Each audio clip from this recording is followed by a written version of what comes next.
You and so many others at MAID are doing such important work. Give me a brief overall of what it is that MAID, M-A-D-E, does, and what does it stand for? Absolutely. MAID stands for the Madison Alcohol and Drug Education Coalition.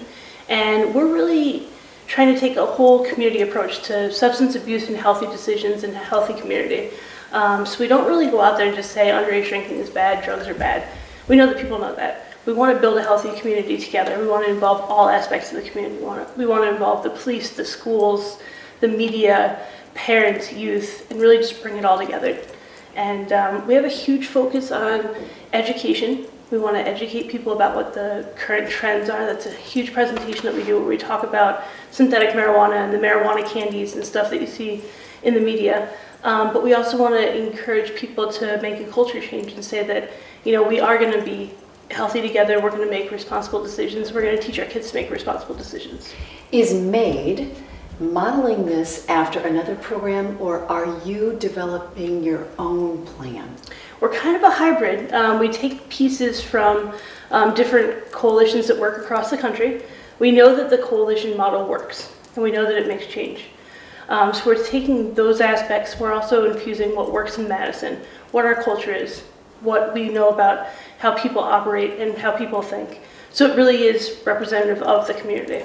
Give me an example when all of the folks at MAID are sitting around where you can kind of pat yourself on the back that you made a difference in some child's life. Can you give me an example of that? Absolutely. I can give you a couple of examples.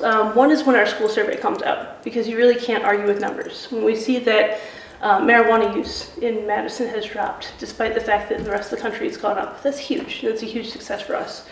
But also just hearing from individuals in the community. We did a community presentation for parents, and afterwards we had two parents come up, separate from each other, and say, I can't thank you enough because the culture has shifted. I grew up in Madison, and now it's okay for me to pick up the phone, call a parent and ask if there's going to be alcohol at a party. And not only is it allowed and expected at this point, but you also start to feel odd if you don't do that, which is a huge culture shift from a few years ago. How do you expect to be heard? When someone says MAID, Yep. They probably say, well, what's that? It's not MAD, M-A-D-D, Mothers Against Drunk Driving. So how are you trying to get MAID out there? Right now our big thing is creating a logo and a brand and an identity. So when you see our compass rose, you know it's MAID, and you know it's part of Madison and it's who we are, and we're the whole community. We're also using social media more. We have a Facebook page. We have a brand new website that just launched, and that's maidinmadison.org. It's fantastic. Say it again. Maidinmadison.org. Good. So we're really just trying to get to where people are, because we can't expect to have these big community events and expect everybody to come out.